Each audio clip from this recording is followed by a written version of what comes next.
He dropped $1 in my drink and walked off with my wife. I smiled and left without a word. Next morning her key didn't fit the door. Then his lawyer called, shaking, because that quiet man he dismissed in front of a room full of people had already been 3 steps ahead of him the entire time. My name is Richard Frost. I'm 53 years old. I'm a managing partner at a corporate asset law firm I built from a 2-desk office in Charlotte, North Carolina. I've spent 30 years learning how institutions protect themselves, how wealth moves quietly, and how agreements hold or fall apart under pressure. Turns out that knowledge cuts both ways. Vivian and I had been married for 22 years. She was 49, sharp-looking, the kind of woman who walked into a room and made people straighten up without meaning to. For most of our marriage, that energy worked in our favor. Then somewhere around year 17, it stopped working for us and started working for her alone. She built a nutrition and wellness consulting practice. Nothing wrong with that. I encouraged it. Paid for the certifications, the studio space, the branding consultant, the retreats she hosted twice a year in Asheville. What I didn't pay for was my own invisibility, but apparently, that came free with the package. The party was held at the Harrington estate on a Friday, in late October. Old money crowd, new money pretenders, and everyone in between trying to figure out which category they belonged to. Vivian wore a deep green dress and moved through the room like she owned every square foot of it. I stayed close for the first hour. By the second, I was a piece of furniture. That's when Clifford Aldous entered the picture. He was 50, CEO of some tech startup that had been making noise in the fintech space. Tailor navy suit. The kind of confidence that comes from never having been told no by anyone who mattered to him. He made his way to Vivian like he already knew the route. I watched from across the room. She laughed too fast at whatever he said, touched his arm, tilted her head back the way she used to do with me a long time ago. I walked over, not to cause a scene, just to exist. Clifford looked at me the way men look at something they've already decided isn't a threat. Then he did something I will never forget as long as I live. He reached into his jacket pocket, pulled out a single dollar bill, and set it down on the rim of my untouched glass of bourbon. Casual, deliberate, like tipping a coat check attendant. Don't worry about her tonight, he said, not even lowering his voice. She's in good hands. Vivian didn't flinch. She didn't look at me. She just smiled at the marble floor like she was waiting for me to disappear. The room got very quiet in that specific way rooms do when everyone's pretending not to watch. I looked at the dollar. I looked at him. I looked at her. Then I picked up my bourbon, finished it in one slow pull, set the glass down on top of the bill, and walked out. No raised voice. No pointed finger. No scene. I heard someone behind me mutter something. I didn't stop. I didn't look back. Because what Clifford Aldous didn't know, what Vivian had apparently never bothered to tell him, was that the boring, quiet husband she'd been tolerating for years had spent 3 decades learning exactly how to dismantle people like him. Legally. Permanently. Without leaving a mark. He'd handed me $1. By the time this was over, he'd hand me everything else too. He just didn't know it yet. And neither did she. I didn't go back to the Harrington estate. I didn't sit in the parking lot waiting. I didn't call her 17 times and leave increasingly desperate voicemails. I drove home, poured 2 fingers of bourbon, the good stuff, not the party glass she'd contaminated with Clifford Aldous's theater, and sat in my study. The house was quiet. 22 years of accumulated quiet. The kind that settles into the walls of a place after the kids grow up, and the dinner parties stop, and the 2 people living inside it stop asking each other real questions. Colin had left for Berlin 4 years ago. Sharp kid. Built like his old man. Not in the physical sense, but in the way he thought. Methodical. Patient. Didn't show his hand until the last possible second. I'd paid for every semester of his education abroad, every internship application fee, every professional development course. Vivian had told him it was her management of our household finances that made it possible. I never corrected that. Figured the truth would surface eventually. It always does. I sat in that study until midnight. Didn't hear from her. Didn't expect to. What I did do was open my laptop and make 3 phone calls. One to my personal attorney, one to the security firm I've been working with quietly for the past 6 weeks, and one to the locksmith I'd already briefed 2 days earlier. The last call was the shortest. For words, tomorrow morning, 7 sharp. Here's what people don't understand about men like me. We don't react. We've already acted. The party wasn't a trigger. It was a confirmation. I've been watching the pattern for months. The late wellness consultations. The clients she never named. The weekend retreat in Asheville where she came back with a new perfume and a story that had 3 inconsistencies I clocked in the first 30 seconds. I hadn't confronted her. I documented. By the time Clifford dropped that $1 on my glass, I had 6 weeks of security footage from the firm's parking garage, 2 months of financial records showing joint account withdrawals I hadn't authorized, and a folder in my firm's private server that would make any mediator's hair stand on end. I was an angry husband. I was a prepared one. At 1:14 in the morning, my phone lit up. Text for Vivian. Don't wait up. 3 words. Not a question. Not an apology. A directive. Like she was managing a schedule. I set the phone face down and went to bed. She wasn't home when I woke up. I wasn't surprised. I made coffee, fed the dog, read through 2 contracts that needed my signature by Monday. At 6:58, the locksmith's van pulled up. By 7:40, every exterior lock on the property had been replaced. New keys in my jacket pocket. Security panel updated. Gate code changed. At 8:15, I called my assistant and told her to flag any communication for Vivian Frost to the firm's general line as non-priority. Professional courtesy. Nothing more. Then I drove across town to the service department I'd leased 10 days prior. A clean, functional 2-bedroom in the Dilworth neighborhood, and sat at the kitchen table with a fresh cup of coffee and my laptop. The security system at the house was linked to my phone. Every camera, every sensor. I didn't have to be there to see what happened when she came home.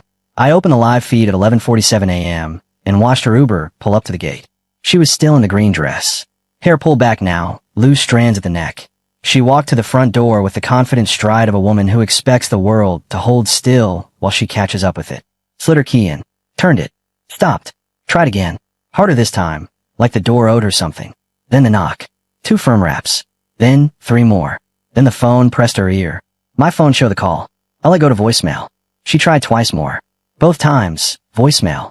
She stepped back, and that's when she saw the small printed notice mounted on the door frame. I'd had it laminated. Property access updated. Legal counsel retained. Contact information enclosed. She stood very still for a moment, and I watched that stillness from 6 miles away with my coffee going cold on the table beside me, and something that wasn't satisfaction exactly, more like resolution. The kind you feel when a long equation finally balances. Vivian had spent years building a version of our life where I was the background, the funding mechanism, the placeholder. She'd made herself the story and tucked me into a footnote. But footnotes have a habit of outlasting the chapters they're attached to.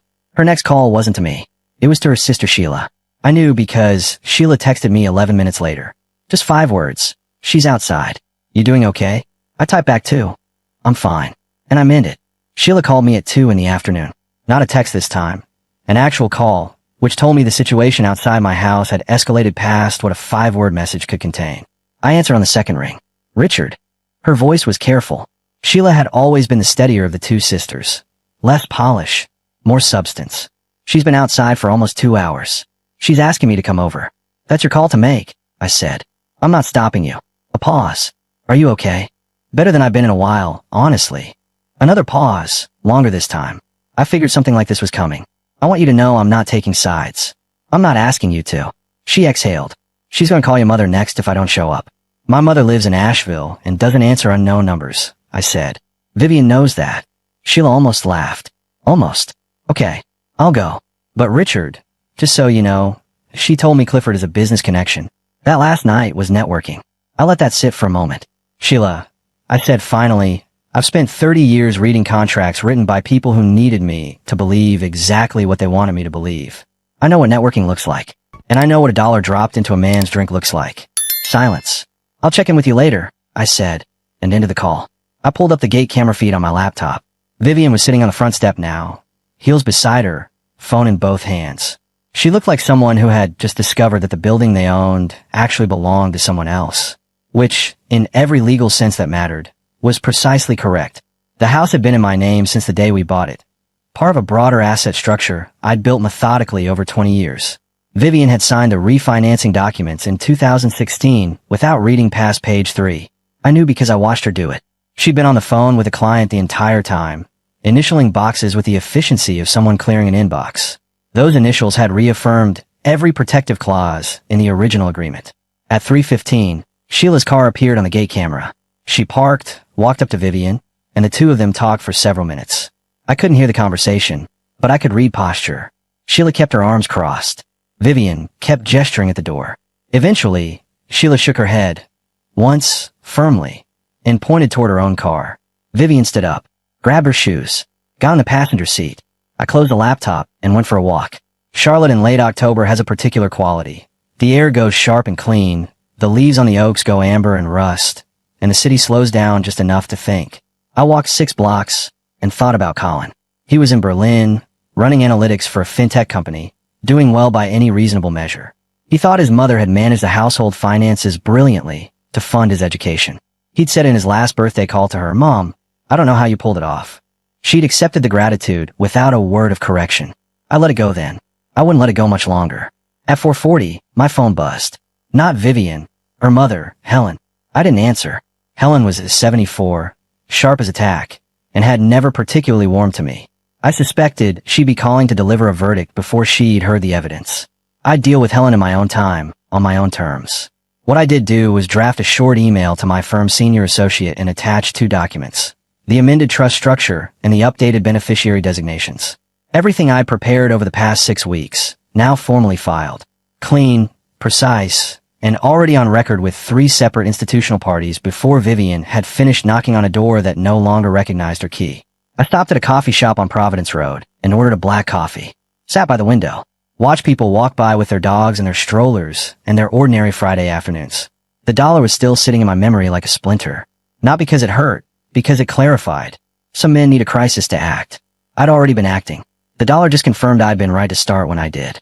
My phone showed 1 new voicemail. Vivian. I didn't play it. I filed it the same way. I file everything. Noted, cataloged, set aside for the appropriate moment. The appropriate moment was coming. Just not yet. I was reviewing a deposition summary at my desk in a Dilworth apartment when Vivian's number lit up my screen for the 4th time that evening. I let it go to voicemail, same as the others. But 30 seconds later, a different number appeared, one I didn't recognize, with a 615 area code that wasn't local to Charlotte. I answered. Is this Richard Frost? The voice was male, tightly controlled, but fraying at the edges the way voices do when someone's trying to project calm they don't actually feel. It is. This is Clifford Aldous. A beat. I think we need to talk. I leaned back in my chair and said nothing. In 30 years of legal work, I'd learned that silence is the most underutilized tool in any conversation. Clifford filled it. I got a letter today, hand-delivered to my office. Not through email, physical delivery, addressed to me personally. Go on, I said. It referenced my company's vendor agreements. Specifically a data licensing contract my startup finalized last quarter with a firm called Ardenfield Compliance Group. His voice tightened. Your name is listed as a founding partner. That's accurate, I said. A long pause. You never said anything. You never asked, I replied. You were busy with other things. I heard him pulling a breath. The letter outlines a potential conflict of interest. It references specific dates, specific meetings, specific documentation of a personal relationship between you and, he stopped, between your wife and me. Former partner, I said. The filing was completed this morning. The silence on his end stretched long enough that I could hear traffic in the background wherever he was standing. This could end my company, he said finally. Low now. The theater completely gone. If the Ardenfield contract gets flagged for vendor neutrality violations, every investor we have is going to... Mr. Aldous. I kept my voice even. You walked into a room last Friday night and placed $1 on the rim of my glass. In front of witnesses. You made a decision about what I was worth in that moment. I paused. I made a different kind of decision.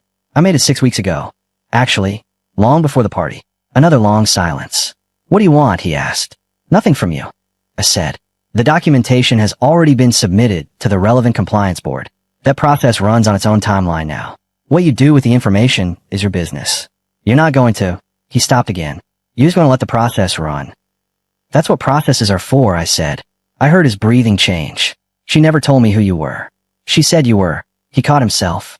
I know what she said. I told him. She believed it too for a long time.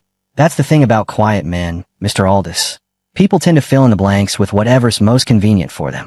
I ended the call, set the phone face down on the desk, and went back to the deposition summary. 15 minutes later, a text arrived from a number I recognized as Vivian's. What did you do? Clifford just called me screaming. He said you own the company he works with. He said you never told me your husband already had him. Richard, what I asked this? I read it twice. Set the phone down again. What it was 30 years of preparation meeting one very expensive Friday night. I went to the kitchen, poured a glass of water, and stood at the window looking out at the Dilworth streetlights coming on one by one in the early dark. She'd built a version of me in her head that suited her life. A version that could be handed $1 and dismissed. And she'd introduced that version to a man who had no idea he'd been operating inside a structure I'd spent decades building. He thought he was taking something from me. He'd actually walked straight into it. Sheila called me the next morning at 9. She skipped the pleasantries. She's at my place, she said. She stayed the night. Richard, she's not doing well. I appreciate you telling me, I said. She keeps saying you froze everything out of spite, that this is a control move. A pause. I didn't agree with her. I want you to know that. What did you say? I said that men who act out of spite don't spend months preparing legal documentation. Another pause. She didn't like that very much. I almost smiled.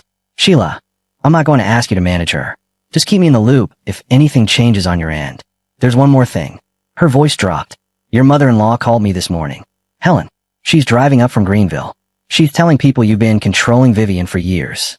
She already talked to 2 women from Vivian's wellness circle. I set my coffee down. Helen, 74 years old, sharp tongue, absolute conviction in her daughter's version of every story she'd ever heard. She'd spent years treating me like a piece of furniture that Vivian had unfortunately kept from a previous apartment. When does she arrive? I asked. This afternoon. Thank you, Sheila. I ended the call and sat with that information for a few minutes. Then I opened my laptop and pulled up the folder I'd labeled Simply HB, Helen Bradshaw. Inside were 3 years of payment records. Anonymous transfers from one of my holding accounts to a private medical billing service in Greenville, South Carolina. Helen had a chronic kidney condition that required quarterly treatments. Her Medicare coverage had a gap. Vivian had told me about it in passing years ago, mentioned it once, forgot about it the same afternoon. I hadn't forgotten. I'd set up the payments quietly, never mentioned them to either of them. 37 payments over 3 years. Not a word from Helen about where the coverage shortfall was being filled. Either she didn't know, or she decided not to ask.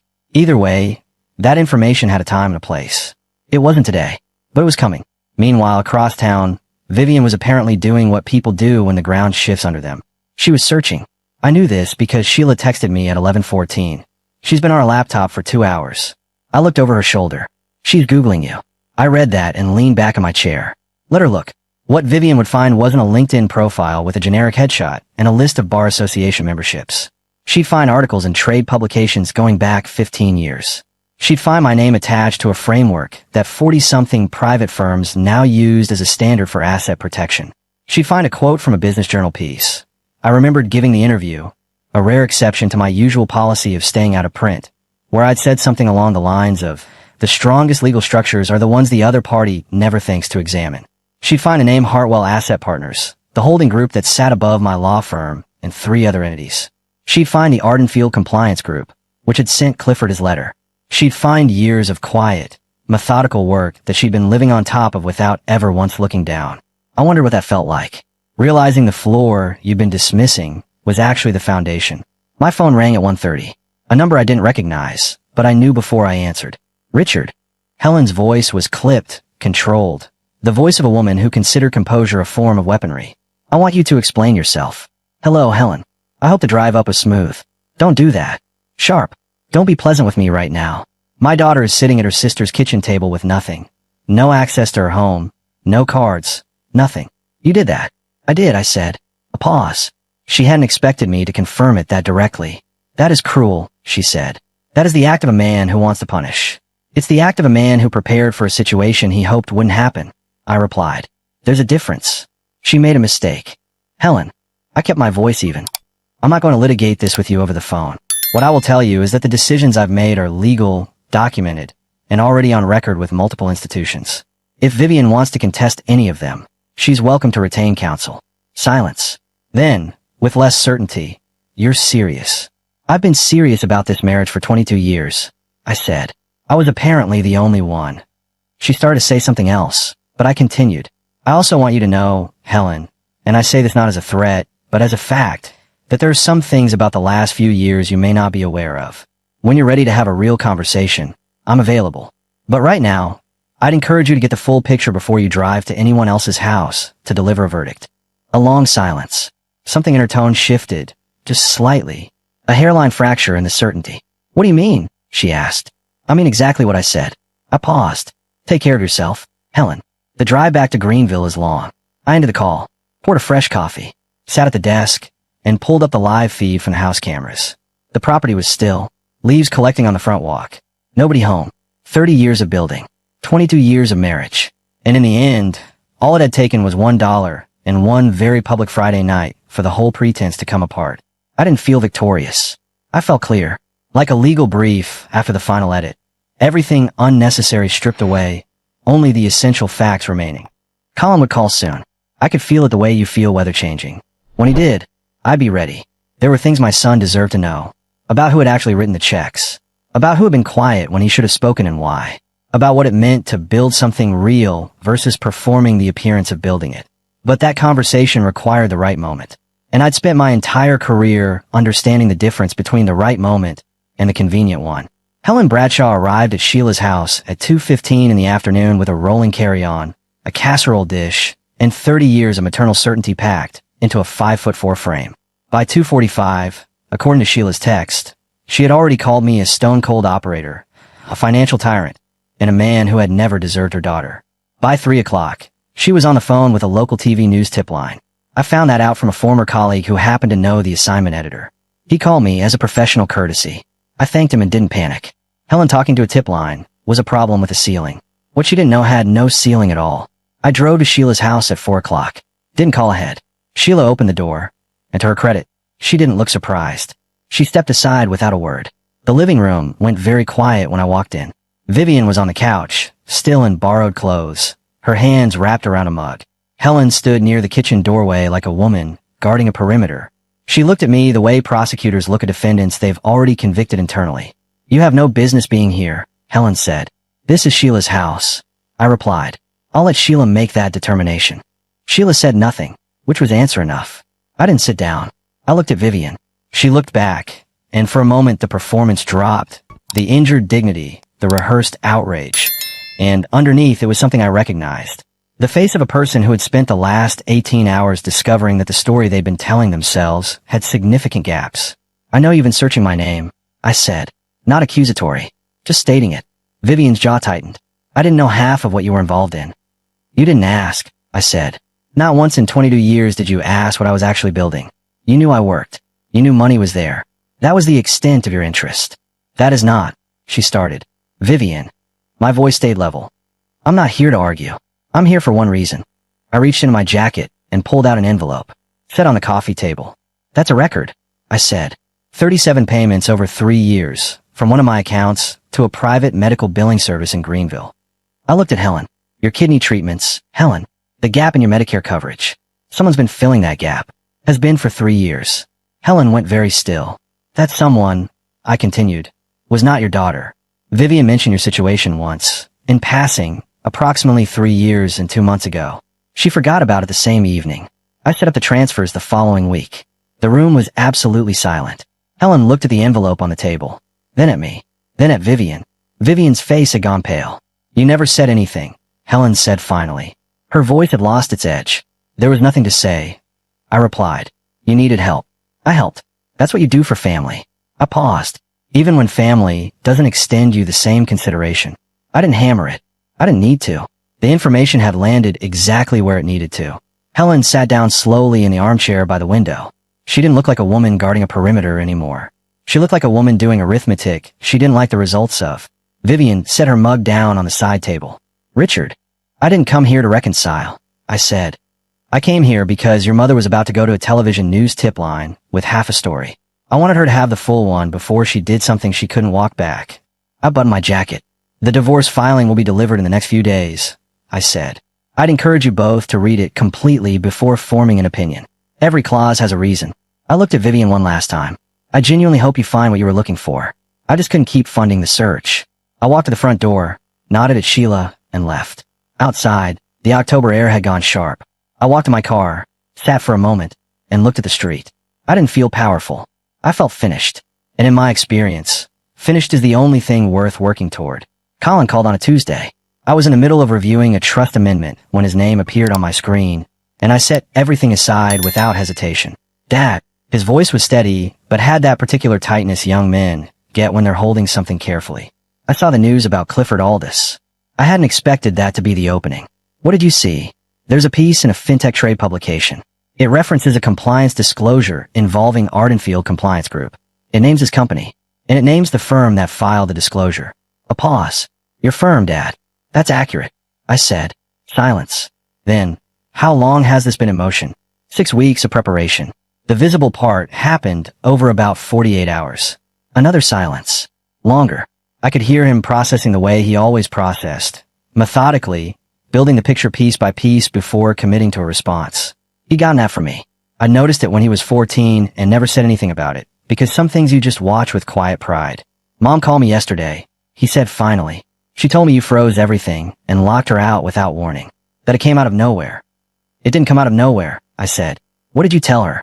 I told her I needed to hear your side before I said anything. A pause. She didn't like that. I imagine not. I leaned back in my chair. Colin, there's something I need to tell you. I've been carrying it for a while, and you deserve to hear it directly from me. Okay. The tuition. The housing deposits in Berlin. The professional licensing fees. The certification programs. The emergency transfer you received in your second year when your landlord raised the rent with 2 weeks' notice. I kept my voice even. All of it came from my accounts. Directly. I set up the transfers. I managed the timing. I made sure there was never a gap. A very long silence. Mom said she managed the household finances, he said.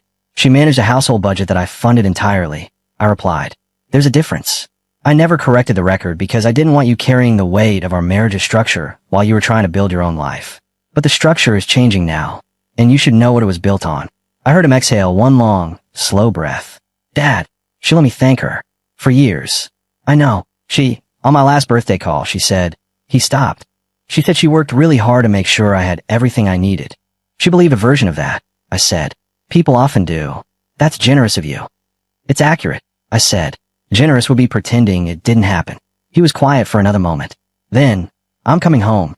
You don't have to do that, Colin. I know I don't have to. His voice was firm in the way voices get when a decision's already made, and the statement is just a formality. I want to. I'll book a flight tonight. I'll be in Charlotte by Thursday. I didn't argue. The truth was, I wanted to see my son. Not to use him as an ally, or to stage a reunion for anyone's benefit. Just to sit across a table from the person I'd spent 25 years quietly making sure had every advantage I could build for him. Thursday's fine, I said. I'll pick you up. He arrived at Charlotte Douglas just after 2 in the afternoon on Thursday, rolling a single carry-on with the efficiency of a man who'd learned to travel light. He looked like me at that age. Same jaw, same way of scanning a room when he walked into it. We shook hands first, the way we always did, and then he pulled me into a brief, firm embrace that surprised me slightly. You look good, he said. You look like you haven't slept on the flight. He almost smiled. Fair. We went to a restaurant in Noda, a corner booth, good coffee, the kind of place where conversations could go long without anyone noticing. I laid out the full picture over the next 2 hours. Not with drama, not with grievance, just the facts, the timeline, the documentation, the decisions. Colin listened the way he always listened, with his hands flat on the table and his eyes on mine. When I finished, he sat with it for a moment. Then, Clifford Aldous had no idea who you were. He had the information available to him, I said. He chose not to use it. That's a pattern with people who think they've already assessed the situation. Mom never told him. No. Colin turned his coffee cup slowly. Do you think she knew? About the extent of what you built. I think she knew enough to live comfortably on it, I said. Whether she understood the architecture? No. She never asked. He nodded slowly. Then he reached into the inside pocket of his jacket and pulled out his phone, opened something, and slid it across the table. It was a draft LinkedIn post. 3 paragraphs. I read it carefully. The first paragraph stated simply that his education and professional development had been funded entirely by his father, Richard Frost, and that he wanted the record corrected. The second described, briefly, what his father had built over 30 years. The third said that he respected both his parents, but that truth mattered more than comfort. I looked up. You don't have to do this. I know, Colin said. That's why I want to. I slid the phone back across the table. It's your decision. He picked it up, posted it, set face down. Now, he said, and reached for his coffee. Tell me what you need from me while I'm here. That was my son. No theater. No performance. Just presence. 3 days after Colin arrived in Charlotte, Vivian made her move. I found out about it the same way I found out about most things. Not through drama, but through a quiet call from someone paying attention. A colleague of mine, a woman named Patricia Oakes who ran a boutique investigative firm out of uptown Charlotte, called me at 8 in the morning. Richard, she said, without preamble. Someone reached out to my firm yesterday afternoon. Prospective client. Wanted opposition research on a subject. A pause. The subject was you. I set down my coffee. I appreciate the call, Patricia. I took the intake meeting, she continued. Woman in her late 40s. Well presented. Said she needed documentation of financial misconduct, hidden assets, evidence of control, and manipulation in a marriage. Another pause. She had a printed list of questions that read like something she drafted in a hurry. Did she leave a name? Vivian Frost. Patricia's voice was dry. She didn't seem to connect that I'd know yours. What did you tell her? I told her I'd review the brief and follow up within 48 hours. Standard intake language. A beat. Then I called you. Are you returning her retainer? Already done, Patricia said, with a note that the firm had identified a conflict of interest and was unable to proceed. I exhaled. Thank you, Patricia. Don't thank me. Just don't ever do anything actually worth investigating. She ended the call. I sat with the information. Vivian had tried to hire someone to build a case against me. Someone who, by reasonable professional probability, knew me. That wasn't desperation. That was panic wearing desperation's clothing. The distinction mattered because panic moves in straight lines and makes predictable choices. I could work with predictable. I called my attorney, David Kern, and briefed him on the development. He noted it, added it to the file, and told me it changed nothing legally but confirmed the timeline we'd anticipated. Colin was in the other room working remotely, laptop open, calls muted. When I walked in and told him what had happened, he looked up from his screen and said, "She hired a PI against you." Tried to. He turned back to his laptop. "How many firms in Charlotte know your name professionally?" "Enough," I said. He nodded once and went back to work. No lecture, no commentary. That was enough. The next development came 2 days later, and it came from an unexpected direction. Clifford Aldis's business partner, a man named Roy Tillman, called my office line. Roy was a co-founder at Clifford's startup, someone I'd encountered once at a conference 3 years prior. He was methodical where Clifford was theatrical, which meant he'd been the operational mind behind a company Clifford had been the face of. He didn't waste time. "Mr. Frost, I want to be direct with you.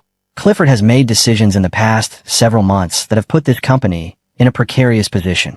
I've been aware for some time that his judgment has been compromised in certain areas." "Go on," I said. "I'm not calling to negotiate," Roy said. "I'm calling because the compliance board review is going to surface internal communications that implicate more than just his personal conduct. There are vendor agreement details, data licensing terms, things that touch on your group's interests."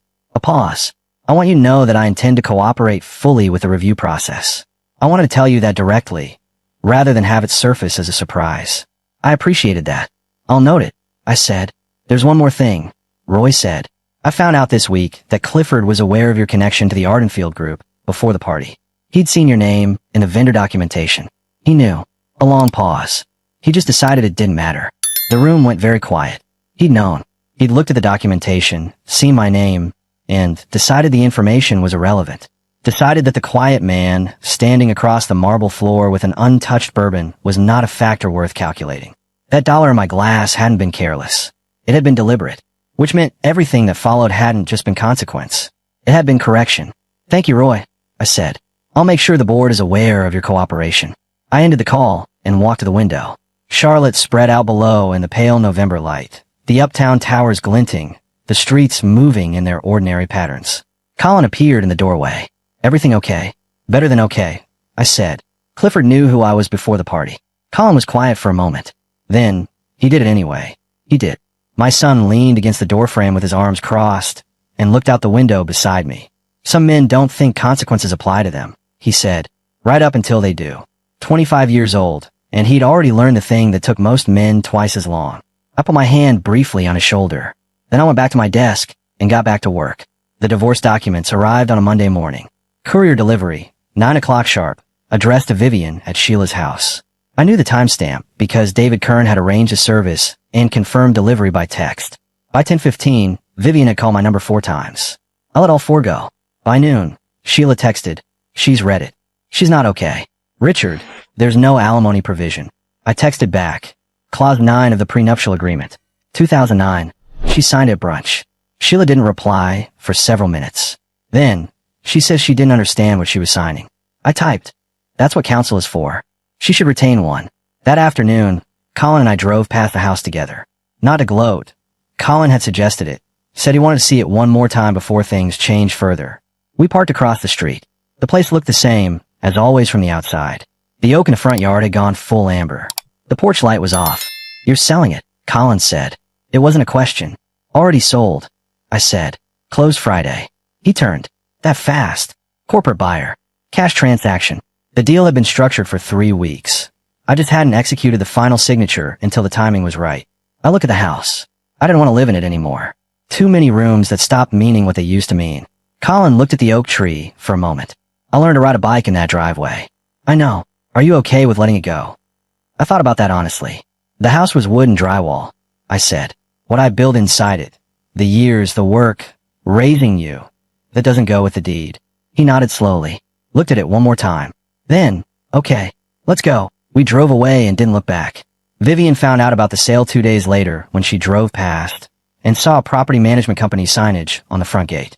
Sheila texted me that evening. Asterisk, she showed up at my door in tears. Said the house was already gone. Walter, this is, asterisk, she stopped herself. Start again. I know you had every right. I just wanted you to know. I appreciated Sheila's honesty. I always had. Of the 2 women in that family, she was the one who never needed a story to be tidy. Meanwhile, Clifford Aldis's situation had continued developing without any further involvement from me. Roy Tillman had filed a separate internal report with the company's board, which triggered an independent review. 3 investors had requested documentation. The company's valuation had been quietly downgraded by 2 analyst firms. Clifford had not called again. He wouldn't. Men like that go silent when the audience disappears. The compliance board review concluded 9 days after I filed the disclosure. Their finding. The personal relationship constituted a material conflict under the vendor neutrality clause. The Ardenfield contract was placed under review. Clifford resigned from his CEO position on a Wednesday, effective immediately, with a statement his PR firm had clearly drafted. Careful, bloodless, nothing admitted. Colin showed me the announcement over breakfast in my apartment. Did you know this was coming? He asked. I knew the process would run where it ran. I said. I didn't direct the outcome. I just submitted the documentation. Colin looked at the article for another moment. Then he closed his laptop. He knew your name before the party, Dad. Roy told you that. He did. And he dropped $1 anyway. He did. Colin looked at his coffee. What do you think he tells himself about it? I considered the question. Probably that he was unlucky. That he happened across the wrong man. I paused. Men like that rarely consider the possibility that the other man simply outworked them. Colin was quiet for a beat. Then he said, I posted a follow-up to the LinkedIn piece. I raised an eyebrow. Nothing aggressive, he said. Just a line. It said, my father never needed a headline. He just needed a pen and enough time.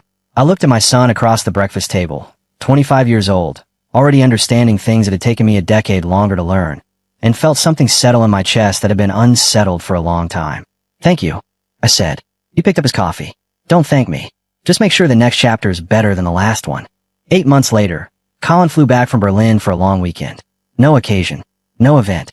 He just said he wanted to come home, which meant he wanted to see me, which was reason enough. I'd moved into a house in the Cotswold neighborhood by then, smaller than the old place, cleaner lines, a back porch that looked onto a strip of woodline that turned remarkable colors in the fall. I'd furnished it simply. Nothing from the previous house. Fresh start, fresh inventory. We drove up to Lake Norman on the Saturday morning. I had a friend with a dock, a retired circuit court judge named Harold Briggs who'd known me for 20 years and asked no unnecessary questions. He handed us 2 rods, pointed at the water, and went back inside to read. We fished for 3 hours without any agenda.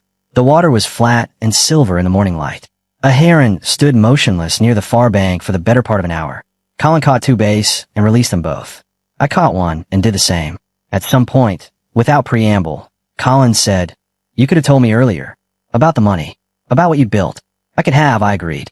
Why didn't you? I thought about it. Really thought. Not just reach for the easy answer. Because I wanted you to build your own sense of what you were capable of before you knew the size of what was behind you. Some men get handed context too early and spend their lives performing for it, instead of earning past it. Colin turned that over for a while. The heron lifted off from the far bank without warning and disappeared over the tree line. Mom called me last week, he said. How was it? Honest, actually. More honest than I expected. He reeled in his line slowly. She said she spent a lot of years not asking the right questions. Said she was sorry she let me believe something that wasn't accurate. A pause. I think she meant it. Good, I said. You don't have more to say about it than that. No, I said. She's your mother. That relationship is yours to manage. I'm not in it anymore. He looked at me. You're not bitter. I was for a while, I said. Early on. Then I got busy. I looked at the water. Bitter is expensive. I've spent 30 years learning to be precise with resources. Colin almost laughed. It was the closest thing to a real laugh I'd heard from him all weekend, and it was worth more than the whole drive up. Clifford's company filed for restructuring last month, he said after a while. I heard. And Vivian's wellness practice. She's still running it. Smaller clientele now. But running. Good, I said. And I meant it. Cleanly. Without qualification. Helen called you, didn't she? Colin said. Twice, I said. Once to apologize for going to the news tip line. Once to thank me for the medical payments. What did you say? The first time I told her there was no need to apologize. The second time I told her to take care of herself, and that the payments would continue until she no longer needed them. Colin was quiet. Then, you kept the payments going. She needed them, I said. That doesn't change because the marriage ended. He looked at me for a long moment. You're a strange man, Dad. Probably, I agreed. We fished until noon. Then Harold came out with sandwiches, and the three of us sat on the dock eating, without much conversation, watching the water move. On the drive back, Colin said, I want to come back more often. Not for any particular reason. Just more often. The porch light will be on, I said. He looked out the road. Nodded once. That was enough for both of us. Some things don't need more words than that.